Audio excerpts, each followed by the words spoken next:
तो अपने में दोष देखो, अपने भीतर दोष देखो कि हम भगवान की भजन क्यों नहीं कर पा रहे, हम भगवान का स्मरण क्यों नहीं कर पा रहे, हम भगवान का दर्शन क्यों नहीं कर पा रहे, हम विश्वनाथ बाबा की चौखट तक, उसके चरणों तक क्यों नहीं पहुंच पा रहे।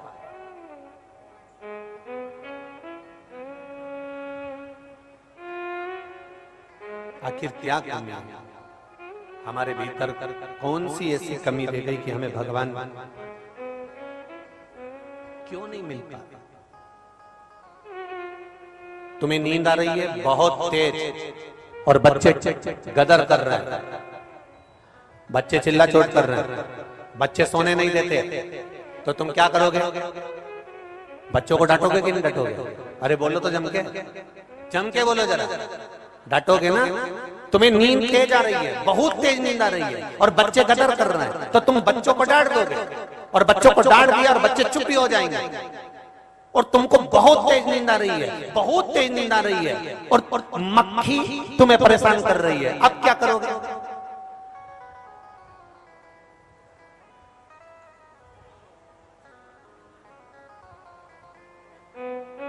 गुन करती है, गुन करती है, गुन करती है। जरा विचार करिए, बच्चे गदर करेंगे, तुम्हें नींद आ रही है, बच्चे गदर करेंगे तो तुम बच्चों को डांट सकते हो, पर मक्खी, तुम्हें नींद आ रही है, बहुत तेज आ रही है और मक्खी तुम्हारे मुख पर बार बार आकर बैठ रही है, मक्खी बार बार तुम्हारे पास में आ रही है, तो तुम क्या मक्खी को डांटोगे? क्या करोगे? जम के बोलो जरा।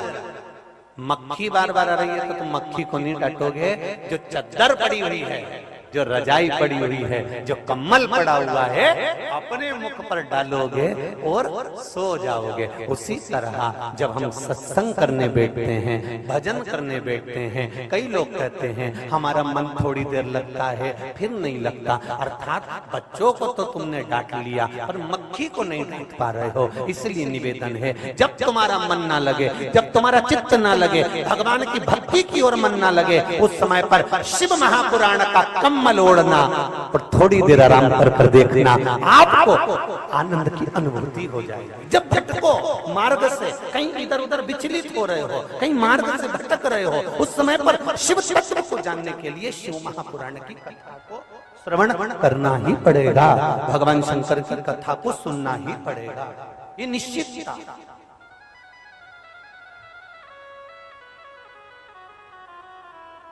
सब मतलब के यार हमने देख लिया, झूठे नाते झूठे रिश्ते, झूठे नाते। स्मरण में रहे आपकी कि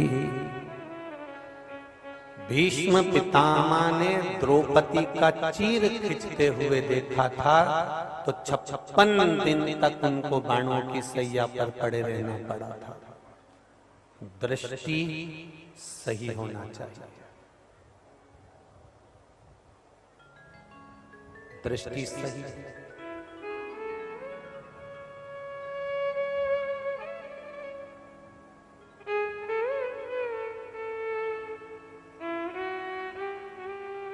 हमारी दृष्टि जहां गड़बड़ हो जाती है, वहां फिर भगवान के मिलन का कोई सुख नहीं होता। काम, लोभ, वासना, आसक्ति, तृष्णा, ये सब इन नेत्रों से जाता है। अजामिल की कथा कहती है,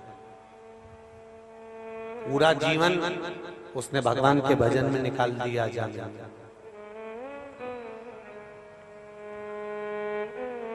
श्रीमद् भागवत में लिखा है, अजामिल ने पूरा जीवन भगवान के भजन में निकाल दिया।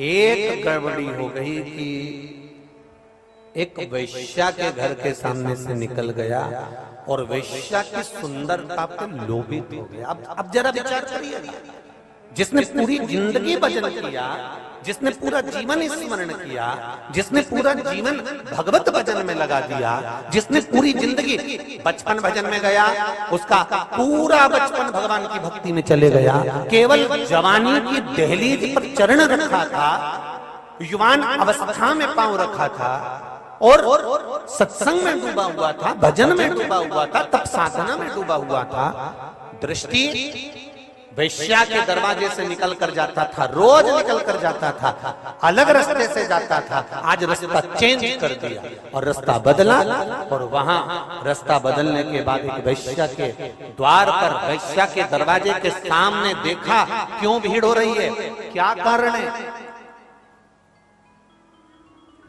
इतनी भीड़ का कारण क्या है, किस लिए इतनी भीड़ हो रही है। वो देखने के लिए रुका और रुका तो उसने देखा कि यहाँ तो एक बड़ी सुंदर नारी रहती है, बड़ी सुंदर, इतनी सुंदर, और उसको अब मन में आने लगा, वो रोज तपस्या करने बैठता, रोज भजन करने बैठता, रोज उस नारी को देखकर जाता, तो उसके मन में उस नारी के प्रति प्रेम बढ़ गया, आसक्ति बढ़ गई, काम बढ़ गया।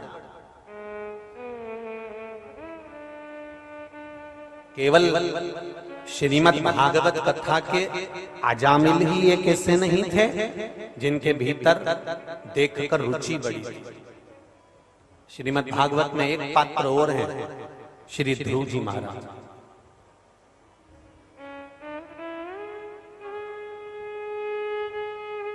श्रीमद् भागवत कथा में एक पात्र और है, श्री ध्रुव जी महाराज। इनके पूर्व जन्म की अगर कथा निकाली जाए, इनके पूर्व जन्म को अगर देखा जाए कि ध्रुव जी पूर्व जन्म में कौन थे, एक ब्राह्मण के घर में एक बालक का जन्म हुआ और वो ब्राह्मण का बालक तप साधना में डूब गया, तपस्या में डूब गया, ऐसी तप साधना करी, ऐसा तपस्वी बन गया। तपस्वी बनने के बाद जंगल में बैठकर केवल तपस्या कर रहा था, उसकी तपस्या इतनी प्रबल हो चुकी थी कि भगवान को दर्शन देना था। बस भगवान 5 महीने में, 6 महीने में प्रकट होने वाले थे। इतने में तो क्या हुआ कि जिस वन में वो बैठकर तपस्या कर रहा था, उसी वन में नगर का राजा, राजा का पुत्र युवराज उस नगर में, उस जंगल में आया और जंगल में अपनी कुटिया बनाकर, एक झोपड़ा बनाकर उस जंगल में मृगा करने के लिए वहां रहने लगा। वहां उसके साथ में राजसी ठाठ था, पूरा आनंद था, और इतने में इसके नेत्र खुल गए। नेत्र खुलकर तपस्वी ने देखा कि कोई यहाँ रह रहा है, पता करा तो युवराज है, उसके पास में सारा ठाठ था, सारा वैभव था। उस ब्राह्मण के बालक के मन में आया, बताओ कितना वैभव, कितना ठाठ है, कितना आनंद है, मैं तपस्या में लगा हूं, ये राजा का बेटा युवराज है। और उसके मन में आ गया तपस्या करते करते कि एक बार मैं भी युवराज बनकर ये सारा सुख भोगना चाहता हूं, एक बार मैं भी युवराज बनकर ये सारा सुख भोगना चाहता हूं। बस उसके मन में तपस्या करते करते, साधना करते करते, आराधना करते करते ये भाव प्रकट हो गया कि मुझे एक बार ऐसा युवराज पद मिलना चाहिए। और बस तपस्या भंग हो गई और उसका अगला जन्म ध्रुव के रूप में हो गया। बाल्यावस्था में ही भगवान ने उसको दर्शन दे दिया, बाल्यावस्था में ही भगवान ने उसको दर्शन दिया। क्यों? क्योंकि उसकी तपस्या का मूल प्रारंभ समाप्ति पर था।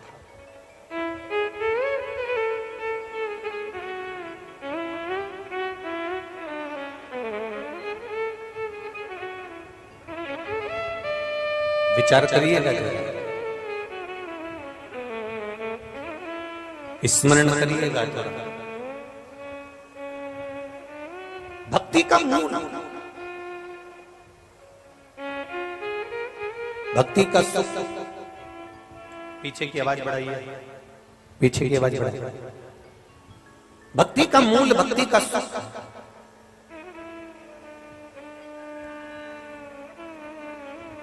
पीछे की आवाज बढ़ाइए। भक्ति का जो मूल है, भक्ति का जो सुख है, वो आनंद है। महाराज शिव तत्व कह रहा है, भगवान शंकर की कथा कह रही है। तपस्या करते करते, तप करते करते अजामिल का ध्यान वैश्या में चले गया। अजामिल का स्मरण वैश्या में पहुंच गया। तपस्वी तप करते करते उसका ध्यान राजा के पुत्र में चले गया और तपस्या भंग हो गई। तप भंग।